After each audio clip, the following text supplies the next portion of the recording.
Welcome to the Explainer. Okay, let's just dive right into it. We need to talk about the hidden reality of how artificial intelligence is entering your business literally right now.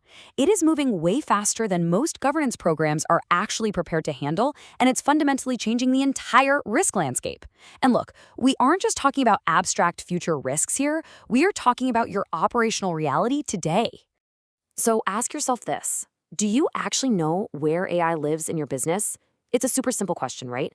But for most executives, if we're being completely honest, the answer is no. It's showing up in your vendor platforms, it's in customer support workflows, software development, HR systems, you name it. So you really have to ask yourself, are you governing your AI, or is it kind of governing you? We all like to think our AI setup is like this impenetrable fortress, strictly controlled, centrally managed, rigorously tested. But the operational reality out there is far messier. AI is quietly embedding itself everywhere. It's sneaking in through the back door via SaaS vendors, integrations, plugins, and third-party dependencies. It's honestly a bit like a modern-day Trojan horse. All right, moving into section 1, the hidden AI problem and why you simply cannot govern a black box. Let's see why traditional methods are really struggling to keep pace here. So traditional governance, risk, and compliance, our standard GRC processes, they basically treat AI like a total black box, and that creates a massive visibility gap. Most organizations are trying to govern AI with, acceptable use policies, basic questionnaires, and committee reviews. And yeah, those are necessary for sure, but they just aren't enough anymore. Relying solely on a written policy leaves us with huge unmanaged supply chain risks because, well, you simply cannot govern what you cannot see. You can't assess what you can't trace, and you definitely cannot audit what you can't evidence. Which brings us to Section 2, introducing the AIBOM, and how we move from policy to actual evidence. This is where we break open that black box. Enter the AI Bill of Materials, or AIBOM. You know how a software bill of materials tells you exactly what components are inside your software? Well, an AIBOM is this absolutely crucial emerging governance concept that breaks down exactly what components exist inside the AI systems you rely on. Think of it as a structured inventory of the components, the data, and the attributes that make up an AI system. It essentially takes AI from this fuzzy, abstract concept and turns it into a tangible, auditable asset. So what's actually inside this thing? Well, we're talking about the exact model name, the version, the provider. It tracks your training data sources, third-party software dependencies, connected APIs, plugins, security controls, and even governance metadata like ownership and approval status. It's a concise, component-level breakdown of your exact risk exposure without getting totally bogged down in the weeds. Because the goal here isn't just to create more paperwork, right? The goal is better, clearer business visibility. Okay, let's pivot to Section 3. Managing third-party AI risk and the procurement supply chain. Because a lot of you are going to consume AI through vendors, not build it from scratch. Think about your typical vendor questionnaire. It usually just asks, hey, do you use AI? And is it secure? And we just accept these basic yes or no answers. But an AI bomb-driven review, that demands specifics. It asks, what specific model are you using? What exact data is being processed? Who are the third-party subprocessors? This completely shifts your vendor risk management from vague general claims to genuine component-level transparency. There's a great point made in the source material here. The risk is not only that AI exists, the risk is that AI exists without a reliable system of record. Think about that. Without a reliable system of record, your procurement team might approve a vendor today without even knowing they rely on an unverified open source model or that they're casually passing your customer data over to some insecure subprocessor. You absolutely need that system of record to make defensible business decisions.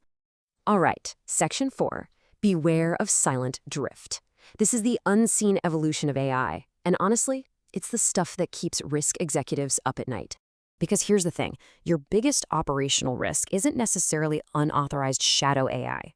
Often, the terrifying reality is actually approved AI that is quietly evolving right under your nose. Let's say in month 1, an AI tool is reviewed and approved for low-risk internal summarization. Totally fine. But by month 3, a developer decides to tweak the retrieval logic and throws in a plugin to make it more useful. Fast forward to month 6, and that system has been quietly connected to live customer records and automated routing features. That month 6 system is now a high-risk liability. It completely invalidates the original month 1 risk assessment, and it happened entirely without a new review. That is silent drift. So how do we actually stop this from happening? Well, you establish a point-in-time baseline using an AI bomb. When you document the AI components right at the time of approval, you can instantly compare what was originally approved against what is currently running in production. If a vendor swaps their model or a developer hooks up a new API, the AIBOM baseline makes those unauthorized changes immediately visible, so you can jump in and reassess the risk. And that takes us to our final section, Section 5, Defensible Risk Management, focusing on audit readiness and evidence. Because eventually, the regulators are going to come knocking. When you map these AIBOM components directly to executive value, you completely transform your AI governance from just, good intentions on a policy document into a hardcore, evidence-backed operating model. Tracking the exact model version and provider gives you undeniable audit evidence and traceability. Tracking your training data sources ensures your privacy and IP defense are actually intact. And knowing exactly what connected APIs you have, that's absolutely vital for vulnerability management. Executives don't necessarily need to know every single line of code, but they absolutely need this level of reliable risk visibility. And look, you absolutely do not have to boil the ocean to get there. The source lays out this highly practical 90-day plan. Step 1, just establish a baseline inventory, starting specifically with your high-risk AI. Step 2, add these AIBOM fields into your existing vendor risk reviews and questionnaires. Just bake it into the process. Step 3, connect this newly acquired AIBOM data to your control testing and executive reporting. Just 3 steps. It's a pragmatic way to rapidly build your defensibility without totally overwhelming your business units. Let's take a second to reflect on this quote. AI governance will not be judged by how polished the policy is. It will be judged by whether the organization can prove that governance is actually working. At the end of the day, executives know the score. Auditors, customers, regulators, they demand proof, not just promises. Having a nicely formatted policy document isn't proof. Having a continuous, operational chain of evidence is what's mandatory. So I want to leave you with this final kind of provocative thought as we wrap up this explainer today. As AI continues to embed itself deeper and deeper into your business processes and your vendor supply chains, when the regulator or the auditor inevitably demands a defensible audit trail of your AI systems, what will you show them? Are you going to hand them a generic policy, or are you going to hand them an operationalized AI bill of materials?